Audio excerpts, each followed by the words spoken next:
বলুন, কি দেখতে পাচ্ছেন আপনি? আমার হাতের এই সাদা বস্ত্র, নাকি এতে লেগে থাকা এই কালো দাগ? এবারে সত্যি কথা বলতে কি, আপনার নজর সবার আগে এই কালো দাগের ওপরে গেছে। ঠিক আছে, এমনই তো হয়। ভীষণ কম মানুষ থাকেন যারা ভাবেন কোনো ব্যক্তি ভীষণ পরিশ্রম করে এই বস্ত্র ধুয়েছেন, এটা শুকিয়েছেন। বেশিরভাগ মানুষের নজর যায় এই দাগের উপরে, ভাবেন যে এটা কি করে লাগলো। কিছুটা এরকমই হয় আমাদের ব্যক্তিত্বের সাথে। আমাদের শুভ কর্মের ওপরে আমাদের একটা খারাপ কর্ম ভারী মনে হয়। এবারে ভাবুন, যদি আমি চন্দ্রের কথা বলি, তাহলে তার শীতল আলো দেখার পূর্বে তার কলঙ্ক লক্ষ্য করেন, সেই চাঁদে লেগে থাকা কালো দাগ দেখে নেন।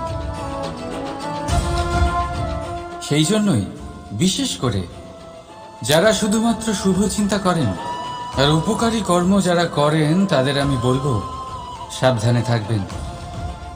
কারণ আপনার একটা খারাপ কর্ম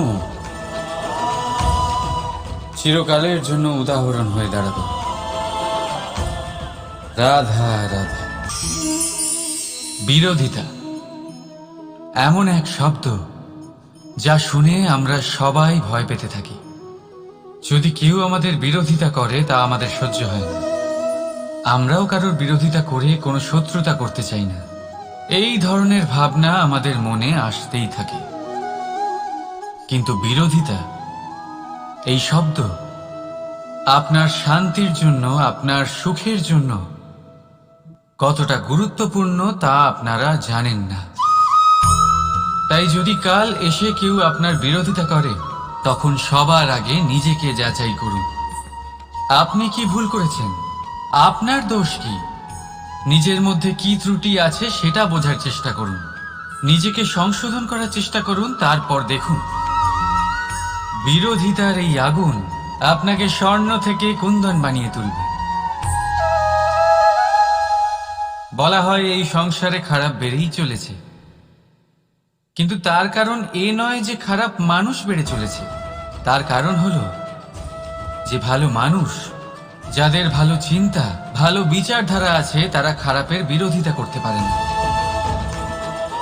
যদি আপনার সম্মুখে কোনো খারাপ কর্ম হয়, তাহলে তার বিরোধিতা করতে সংকোচ করবেন না।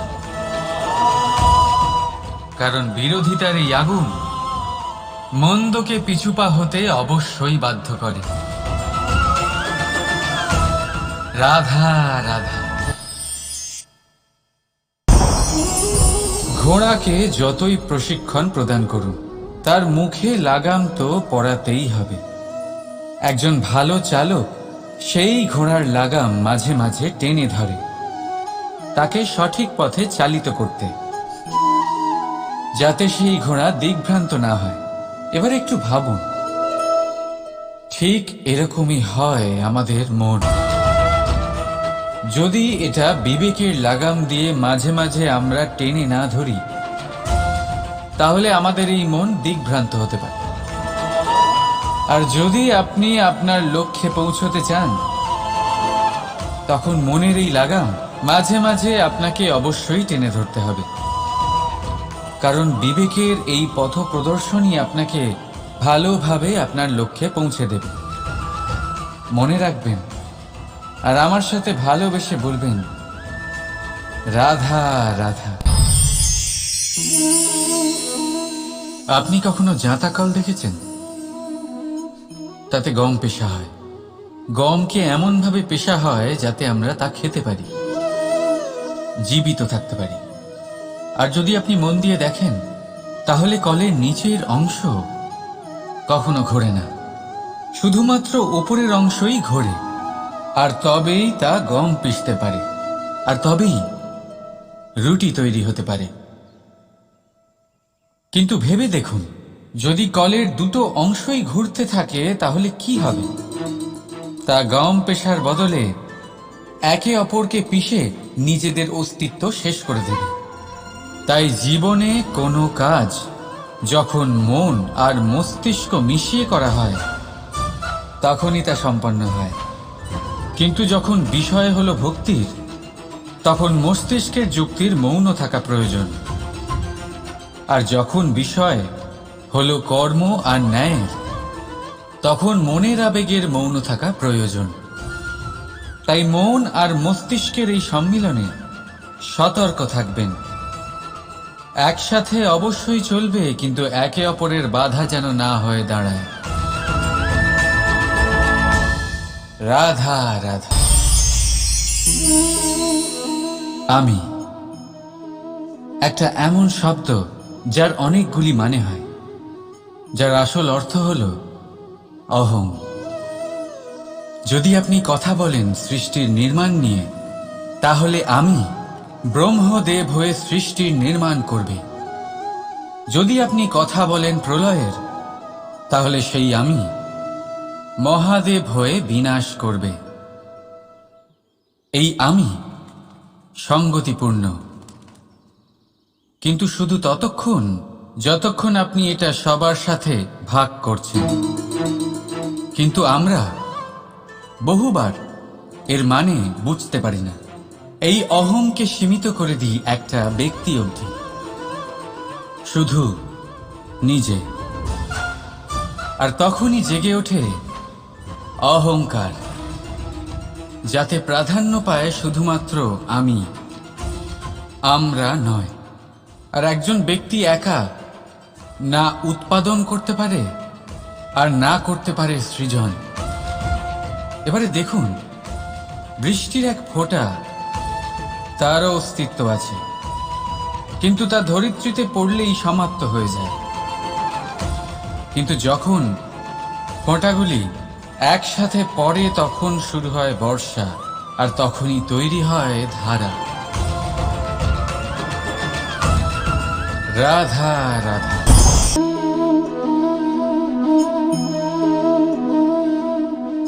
আপনার কি মনে হয় আমি কি করছি? আপনি বলবেন আমি প্রদীপ জ্বালাচ্ছি। সঠিক, কিন্তু প্রশ্ন হচ্ছে যে আমি কি আপনাকে বলেছি যে একে প্রদীপ বলা হয়? না। এই প্রদীপ কি নিজেই নিজের পরিচয় আপনাকে দিয়েছে? না।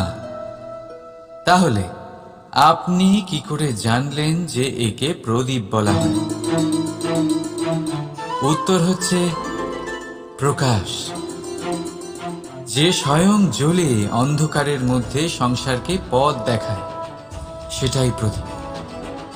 যা নিরাশার মাঝে আশার আলো প্রদর্শন করে, সেটাই প্রদীপ। অপর দিকে আছে সাপ, যাকে না দেখেও তার ফনার আওয়াজ শুনেই লোকে ভয় পেয়ে যায়।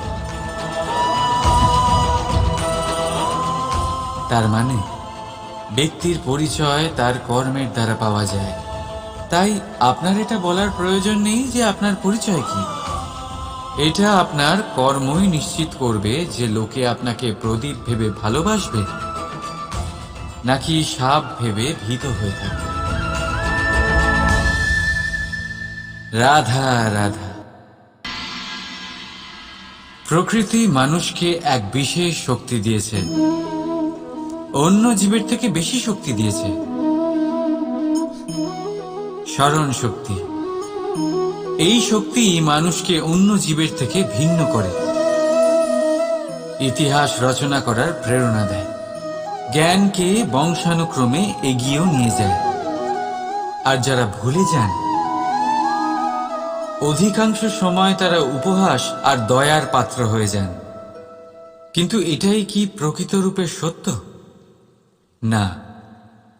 এই স্মরণ শক্তি মানুষের বিকাশে সব থেকে বড় বাধা হয়ে দাঁড়ায়। তার মনকে দূষিত করে দেয়। খারাপ অভিজ্ঞতা, কারোর করা বিশ্বাসঘাতকতা, কারোর কটাক্ষ বেশিরভাগ মানুষই ভুলতে পারেন না। আর তারপর প্রতিশোধ নিতে উদ্যত হন। প্রথমে সময় নষ্ট করেন প্রতিশোধের প্রস্তুতিতে, আর তারপর সময় নষ্ট করেন প্রতিশোধ নেওয়ার সুযোগ খুঁজতে। যদি সন্তুষ্টি পেতে চান, যদি জীবনে আনন্দ পেতে চান, তাহলে স্মরণ শক্তির সদ্ব্যবহার করুন। নিজের স্মরণ শক্তিকে চালনা করুন শুধুমাত্র ভালো কথা আর ভালো স্মৃতির দিকে। জীবনে আনন্দ পাবেন। রাধা রাধা। মানুষ নিজের পরিবারের জন্য কত কিছুই না করে, দিন রাত পরিশ্রম করতে থাকে যাতে তার পরিবারের প্রয়োজন পূরণের জন্য অর্থ রোজগার করতে পারে। কিন্তু শুধু অর্থ রোজগার করাটাই কি যথেষ্ট? আপনি বলবেন হ্যাঁ, নিশ্চয়ই। অর্থ দিয়ে সবকিছু পাওয়া যায়, বিদ্যা পাওয়া যায়, বাড়ি পাওয়া যায়, ওষুধ পাওয়া যায়, আর কত কিছুই না পাওয়া যায়। এইসব একটা পর্যায় পর্যন্ত সঠিক, কিন্তু একটু মন দিয়ে ভেবে দেখুন, যখন কোনো শিশু অসুস্থ হয়ে পড়ে তখন সে ওই তিক্ত ওষুধ কেন খেয়ে নেয়? এই জন্য কারণ ওর পিতা সেই ওষুধ অর্থ দিয়ে কিনেছে? না, বরং এই জন্য কারণ তার পিতা যে তার সামনে দাঁড়িয়ে, তার উপরে তার বিশ্বাস আছে। বিশ্বাস আছে যে উনি তার কিচ্ছু হতে দেবেন না। এই বিশ্বাস, এই সংস্কার, এই শিক্ষা কখনো অর্থ দিয়ে পাওয়া যায় না। এটা পাওয়া যায় সেই সময় থেকে যা মাতা পিতা তাদের সন্তানের সাথে কাটিয়েছেন। তাই জীবনে অর্থ অবশ্যই উপার্জন করুন, কিন্তু নিজের পরিবারকেও সময় দিন, আনন্দ পাবে। রাধা রাধা। আমরা সকলে পাথুরে রাস্তা এড়িয়ে চলি, কারণ এই পথের পাথর আমাদের যাত্রা আরো কঠিন করে তোলে, আমাদের পা আহত করে দেয়। কিন্তু একটা গুরুত্বপূর্ণ কথা আমরা ভুলেই যাই, এই কঠিন পথই না শুধু আমাদেরকে নিজেদের দুর্বলতার সাথে পরিচয় করায়, বরং আমাদের শক্ত হওয়ার প্রেরণাও দিতে থাকে। সময়ের সাথে ঠিক এমনটাই হতে থাকে। সবাই ভালো সময়ের অপেক্ষা করতে থাকেন, ভালো সময়ের জন্য পরিশ্রম করেন, তার জন্যই চিন্তা করেন, কিন্তু ভুলে যান যে ভালো সময় বহুবার আমাদের বিবেক নষ্ট করে দেয়। সেখানেই খারাপ সময় আমাদের বুদ্ধিকে সঠিক পথে চালিত করে। রাধা রাধা। সময় কত বিচিত্র হয়। সময় আমাদের পক্ষে থাকলে আমরা নিজেদের রাজা মনে করে নিই, আর সেই সময় যদি বিপক্ষে চলে যায় তাহলে নিঃস্ব হতে সময় লাগে না। তাই মানুষের একটা অভ্যেস আছে, খারাপ সময়ের জন্য কিছু সঞ্চয় করা। আত্মীয়, বন্ধু খারাপ সময় পাশ থেকে সরে যায়। যশ, মান প্রতিকূল সময় চিরস্থায়ী হয় না। তাই মানুষ মনে করে অর্থ সঞ্চয় করাই শ্রেয়। অর্থের কোনো হৃদয় নেই যা সময়ের সাথে পরিবর্তিত হবে। সংসার বলে সর্বদা অর্থ সঞ্চয় করতে থাকুন।